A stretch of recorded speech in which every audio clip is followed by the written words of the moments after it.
देखो chapter number 1 है रासायनिक अभिक्रियाएं एवं समीकरण। ये हमने स्टार्ट किया है। हमने इसमें परिवर्तन जाना, भौतिक परिवर्तन क्या है, रासायनिक परिवर्तन क्या है और किस प्रकार से रासायनिक अभिक्रिया होती है। ठीक है, तो ये हम लोगों ने कल पढ़ लिया है। आज जो है हम लोग को पढ़ना है कि रासायनिक समीकरण जो है हमारा उसको किस प्रकार से संतुलित किया जाता है। ठीक, बातचीत नहीं करिए।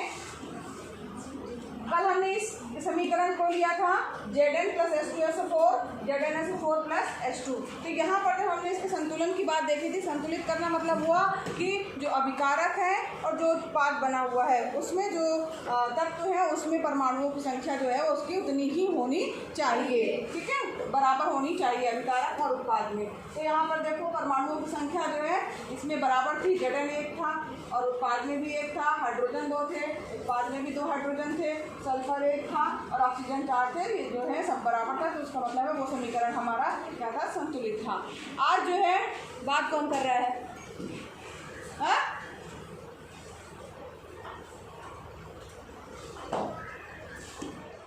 ध्यान से समझिएगा, हम जो बात कर रहे हैं उसी को बुला के यहाँ पे संतुलित करवाएंगे। यहाँ पर रासायनिक समीकरण को संतुलित करने के लिए सीख लीजिए, क्योंकि ये इंपॉर्टेंट है। रासायनिक समीकरण आ सकता है संतुलित करने के लिए, इंपॉर्टेंट क्वेश्चन है, वो हर साल जो है वो आता है। ठीक, यहाँ पर एक आपको समीकरण दिख रहा है Fe plus H2O Fe3O4 plus H2। अब यहाँ पर जो है इसको संतुलित अगर हमें करना है तो सबसे पहले संतुलित करने के लिए आपको क्या करना होगा कि उसके चारों ओर आपको जो है बॉक्स बना लेना है। दिख रहा है आपको बॉक्स? ठीक, यानी कि अब हमको इसकी ये लॉक हो गया यानी हमको इसके अंदर कुछ नहीं करना है कि आप यहाँ O के बगल में 2 लिख दें, F के बगल में 2 लिख दें या इसको 2 की जगह 4 कर दें। हमको मतलब ये जो बने हुए जो है वो पदार्थ है उनको हमको कुछ भी छेड़छाड़ नहीं करनी है। बॉक्स बना लिया यानी कि हम इसमें अंदर जो है कुछ भी नहीं कर सकते हैं। अब हमें जो भी करना है बाहर करना है। सबसे पहले हम देखेंगे कि जो तत्व हैं वो कौन कौन से हैं और उसमें अभिकारक में परमाणुओं की संख्या क्या है और जो उत्पाद बन रहा है उसमें परमाणुओं की संख्या क्या है। सबसे पहले Fe है, Fe हमने लिखा। अभिकारक 1 है यहाँ पर, उत्पाद में यहाँ Fe के कितने हैं? 3 है। हाइड्रोजन की बात कर रहे हैं तो यहाँ 2 है और हाइड्रोजन यहाँ पर कितने हैं? 2। ऑक्सीजन की बात कर रहे हैं 1 है, यहाँ पर कितने हैं? 4 है। यानी कि ये संतुलित नहीं है, दिख रहा है, हमें बराबर करना है। तो इसके लिए सबसे पहले क्या करेंगे, सबसे अधिक परमाणु वाले यौगिक को सबसे पहले संतुलित करेंगे। अब कैसे करेंगे इसके लिए, तो जैसे यहाँ पर आप देखिए सबसे ज़्यादा परमाणु किसका होगा? ऑक्सीजन का ना। तो यहाँ सबसे जो है यानी कि Fe3O4 और उसके ऑक्सीजन तत्वों को हमने चुना। और यहाँ पर जो है इसके लिए हम ये नहीं देखेंगे कि हम अभिकारक को देखें या उत्पाद को देखें, हमको ये देखना है कि सबसे ज़्यादा जो है वो कौन सी संख्या जो है वो दी हुई है किस तत्व की। तो यहाँ पर हमको जो है सबसे पहले ऑक्सीजन को संतुलित करना है। अब यहाँ पर देखो जो हमारा ये है इसमें ऑक्सीजन कितने थे? 4 है। अब 4 करने के लिए हमको जो है वो यहाँ पर क्या लगाना होगा? 4 लगाना होगा ना। ठीक है, यहाँ पर 4 लगाना होगा संतुलित करने के लिए। तो यानी H2O के आगे हम क्या लगाएंगे? 4। ठीक है, तब हमारे पास ऑक्सीजन कितने हो जाएंगे? 4 हो जाएंगे। ठीक है, तो ऑक्सीजन तब संतुलित हो जाएगा। यानी हमें इसके आगे क्या करना है? 4 लगाना है। ठीक है,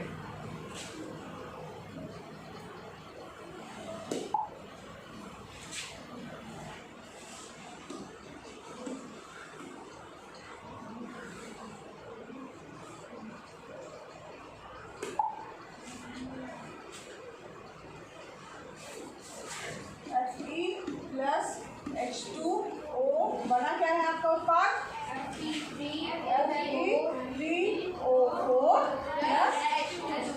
प्लस H2। ठीक है, ये हमारा है। अब हमको यहाँ पर 4 दिखा तो हमने यहाँ पर क्या लगा लिया? 4। ठीक है, यहाँ तक सबको समझ में आया?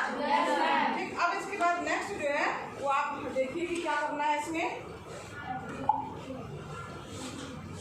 ये हो गया। अब आगे बढ़ेंगे हम।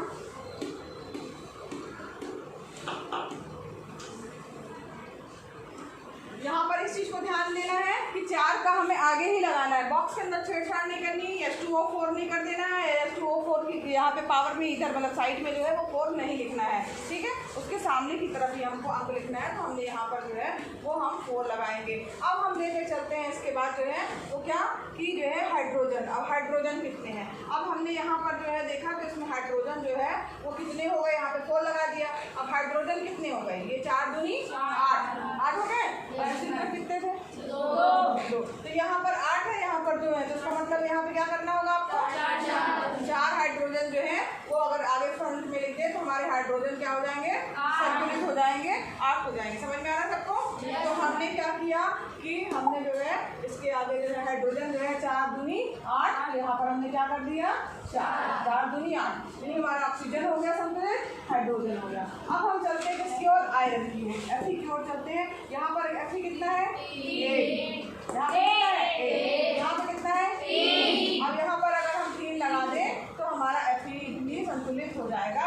और यहाँ पर जो है इधर के जो अभिकारक के तत्व है और उत्पाद के तत्व है, इसमें जो है वो परमाणुओं की संख्या जो है वो बराबर हो जाएगी। Fe 3 है, यहाँ भी 3 है, हाइड्रोजन कितने हैं 8 है, यहाँ भी 8 है, ऑक्सीजन यहाँ 4 है, यहाँ पर भी 4, ठीक है। तो ये समीकरण हमारा क्या कहलाता है, संतुलित रासायनिक समीकरण कहलाता है, संतुलित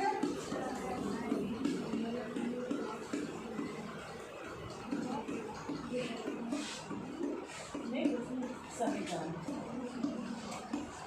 समझ गए आप लोग किस तरीके से संतुलित करना है, ठीक है, और बराबर होना चाहिए, ठीक।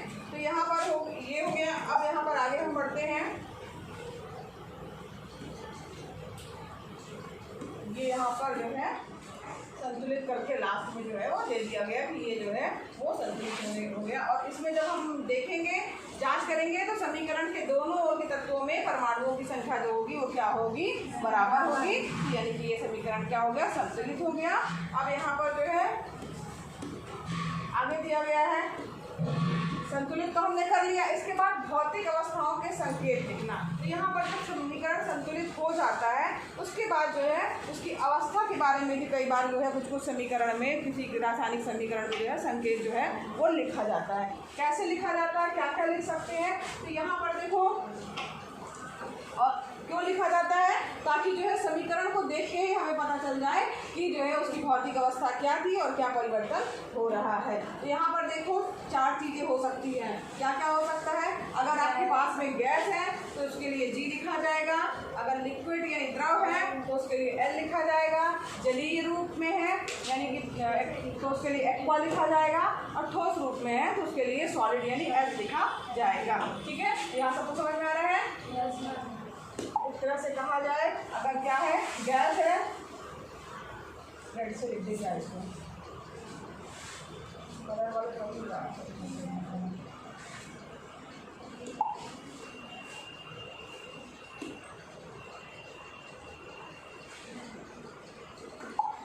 हाँ। अब यहाँ पर देखिए, अगर क्या है आपका गैस है, यही आ रहा है, गैस है तो उसके लिए G लिखा जाएगा, ठीक है। अगर द्रव के रूप में है तो उसके लिए क्या लिखा जाएगा, L लिखा जाएगा, ठीक है। इसके बाद जलीय रूप में है, ठीक, उसके लिए स्मॉल में रहेगा AQ लिखा जाएगा, ठीक। और अगर जो है सॉलिड यानी ठोस के रूप में है तो उसके लिए क्या लिखा जाएगा, सॉलिड यानी S लिखा जाएगा, ठीक। तो ये आपको समझ में आ गया किस तरीके से जो है उनकी अवस्थाओं को दिखाना है। तो यहाँ पर जो हमारा समीकरण संतुलित होकर आया था वो ये है। अब यहाँ पर इनकी अवस्थाओं को भी अगर दिखा दिया गया तो उससे आपको पता चल जाएगा कि कौन कैसी अवस्था में जो है वो है। फेरस ये सॉलिड अवस्था में हो गया। फिर उसके बाद में देखो H2O लिक्विड रूप में है, तो यहाँ पर जो है लेकिन यहाँ G दिख रहा है, ठीक। अब G दिख रहा है तो इसका क्या मतलब हुआ, कोई बता सकता है? G दिख रहा है तो इसका क्या मतलब हुआ? इसका मतलब है कि जो अभिक्रिया हो रही है उसमें जो जल का उपयोग किया गया है वो भाप के रूप में है। भाप की पानी की 3 अवस्थाएं होती है, ठोस, द्रव, गैस जो है, समझ लीजिए। तो यानी G लिखा है यानी कि वो कैसा है, भाप के रूप में है। अब यहाँ पर Fe3O4 बन रहा है जो यानी कि ठोस अवस्था में है और सॉलिड अवस्था में है, और जो H2 यानी कि जो निकल रहा है वो गैस के रूप में यानी हाइड्रोजन गैस जो है रिलीज हो रही है, निकल रही है, ठीक है। अब ये सबको समझ में आ गया यहाँ तक? ये इसकी अवस्थाओं को भी हम कई समीकरण में लिखते हैं, ठीक, ताकि जो है वो पता चल जाए। आगे बढ़े,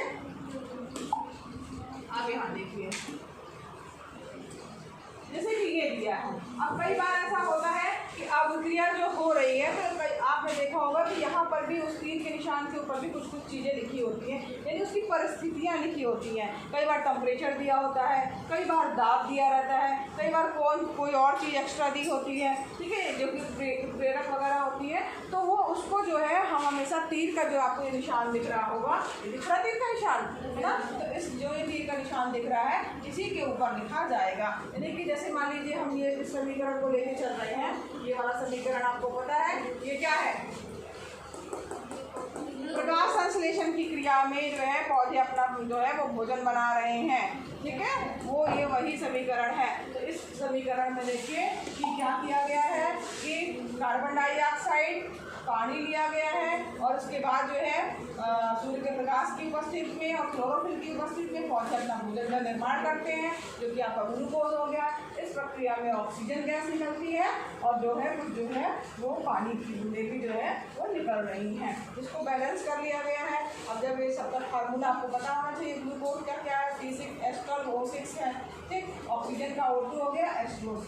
संतुलित कैसे किया गया है, सबसे पहले हम क्या लेंगे, सबसे ज़्यादा वाला हाइड्रोजन क्या दिया है यहाँ पर 12, ठीक है, 12 दिया गया है और साथ ही यहाँ पर 2 दिया है ना, तो यहाँ टोटल कितने हाइड्रोजन हो गए, 12, ये 12 ये हो गए और ये 2 है ना। तो यहाँ पर जो है 12, तो सबसे पहले मान लीजिए हमने यहाँ 12 अगर लगा दिया, 12 अगर हमने हाइड्रोजन लगाया तो यहाँ पर 12 दूनी 24 हो गए। इसको संतुलित करने के लिए यहाँ पर हमने 6 लगा दिया ताकि हाइड्रोजन जो है वो संतुलित हो जाए। यहाँ पर 12 हाइड्रोजन ये हो गए और 6 दूनी 12, ये टोटल 24 हाइड्रोजन यहाँ पर हो गए आपके। ऑक्सीजन की बात करें हम तो ऑक्सीजन यहाँ पर 6 ये है और 2 ये है, ठीक है, और यहाँ पर 6 और हो गए, क्योंकि हमने 6 लगा दिया तो 6 2 8 8 6 8 6 टोटल कितने होगा 14, ठीक। अब 14 है। अब यहाँ पर देखिए एक चीज़ और, हाँ यहाँ पर कार्बन भी 6 है, तो यहाँ पे कार्बन को संतुलित करने के लिए हमको कार्बन के आगे जो है, क्योंकि यहाँ कार्बन सिर्फ एक ही जगह है, तो यहाँ हमें 6 लगाना ही पड़ेगा। तो ऑक्सीजन हम बाद में लेके चलेंगे, कार्बन को लेके चल रहे हैं, कार्बन 6 है तो यहाँ पर हमने 6 लगाया, तो ऑक्सीजन हमारा क्या हो गया 6 दूनी 12, 12 और 12 24 ऑक्सीजन हो गया। तो अब यहाँ पर देखिए ऑक्सीजन जो है हमने यहाँ पर लिया है 6 है और यहाँ पर हमने 6 लगा दिया था, तो ये कितना हो गया 6 6 6 12 हो गया, यानी हमें 12 ऑक्सीजन और चाहिए है, जबकि हमारे पास में 2 और है ना। अब हमें 12 लाने के लिए यहाँ पर 6 का मल्टीप्लाई करना पड़ेगा, 6 दूनी 12, तो यहाँ पर हमने ऑक्सीजन के आगे जो है वो 6 लिख दिया। इस प्रकार से हमारा ऑक्सीजन में क्या है वो संतुलित हो गया। अब यहाँ पर बस सारा ये समीकरण संतुलित हो गया। अब इसके बाद देखो इसमें इसकी परिस्थितियों को दिखाने के लिए बताया गया है कि सूर्य का प्रकाश चाहिए और क्लोरोफिल, ये दोनों अगर नहीं होंगे, आप नहीं लिखेंगे तो ये समीकरण आपका अपूर्ण है, क्योंकि इसे पता नहीं चलेगा कि सूर्य का प्रकाश तो जरूरी है, ये तो सबको पता है, और यहाँ पर क्लोरोफिल भी जरूरी है, तभी पौधे अपना भोजन बना पाएंगे, ठीक। तो यहाँ पर जो है इसको भी दिखाना जरूरी है, परिस्थितियों को भी बताना जरूरी है। कहीं कहीं ऐसे समीकरण होते हैं, संतुलन के साथ साथ उसको भी दिखाया जाता है। आपको सवाल भी हम लोग देख लेते हैं, ठीक है। वायु में जलाने से पहले मैग्नीशियम निर्वहन को साफ क्यों किया जाता है, कल मैंने बताया था, कौन बताएगा, बताओ। बिल्कुल जो उसमें परत जमी है वो बिल्कुल साफ हो जाए और सीधा सीधा मैग्नीशियम बन जाए। हाँ, और कौन बता रहा था, उसमें धूल साफ हो जाए और जो उसके ऊपर परत जमी हो वो साफ हो जाए ताकि मैग्नीशियम जल सके। हाँ वेरी गुड, क्लैपिंग करो भाई दोनों के लिए। देखो तो यहाँ पर कारण क्या है, वायु में जलाने से पहले मैग्नीशियम लीवर को साफ कर दिया जाता है ताकि उसकी धूल वगैरह साफ हो जाए, उसकी परत एकदम साफ हो जाएगी, तो उसका जो है वायु के साथ में संपर्क जो है अच्छे से होगा और वो अच्छे से चलेगा। इसलिए जो है मैग्नीशियम के लीवर को जो है वो सबसे पहले जो है क्या किया जाता है, उसको साफ कर लिया जाता है, ठीक। अब यहाँ पर देखो निम्नलिखित रासायनिक अभिक्रियाओं के लिए संतुलित समीकरण आपको लिखना है। Hydrogen plus chlorine hydrogen chloride लिखा हुआ है, तो यहाँ पर आपको क्या लिख सकते हैं, कौन बताएगा, कोई बता सकता है इसका समीकरण।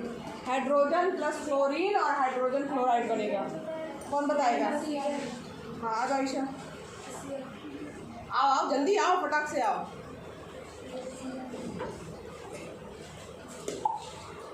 यहाँ पे लिखो हाइड्रोजन, यहीं पे लिखो, इसी के बगल में, यहाँ लिखो या यहाँ पे पूरा लिख दो पूरी तरह। हाइड्रोजन नहीं समीकरण बोला, hydrogen plus chlorine, hydrogen chloride. हाँ देखो इसको इरेज करना पड़ेगा उसको ना, और इसको ऑफ कर लिखो। चलो सही लिखना।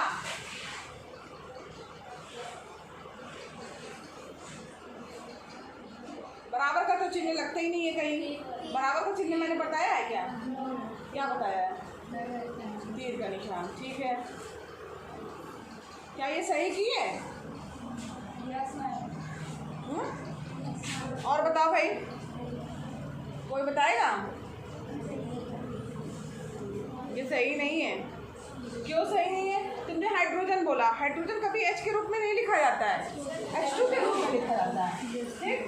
और क्लोरीन को Cl2 लिखा जाता है। तो ये जो आपका बन के आएगा HCl, तो यहाँ पर HCl तो बनेगा, मगर इसको हाइड्रोजन तो है, क्लोरीन तो है, तो यहाँ पर क्या हो जाएगा, आगे की तरफ 2 लग जाएगा। तो इसको अगर हम देखें तो इस तरीके से लिख सकते हैं, H2 + Cl2 बनेगा क्या? HCl बनेगा, ठीक है। और यहाँ पर आगे 2 लग जाएगा संतुलित करने के लिए। सबको समझ में आया? ये इस प्रकार से संतुलित होगा, समझ में आया? ठीक। अब यहाँ पर देखो नेक्स्ट है barium chloride plus aluminium sulphate, barium sulphate plus aluminium chloride.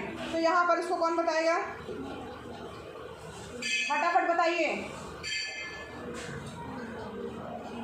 कल इसको पढ़ के आना है आपको, ठीक है, और करके लाना है। हम देखेंगे आप लोग से बन रहा है कि नहीं बन रहा है, ठीक। और फिर कल इसी में डिस्कशन करेंगे, इसके सब प्रश्नों को हल करेंगे सारा, यानी कि संतुलित समीकरण भी लिखेंगे और समीकरण को जो लिखा हुआ शब्दों में, ठीक है, तो इसको शब्दों को जो है वो समीकरण के रूप में हमको बनाना है। और उसके बाद जो है संतुलित रासायनिक संतुलन भी उसका करना रहेगा। ये और ये बना हुआ है, इसके बाद फिर आगे पढ़ेंगे, ठीक है। चलिए।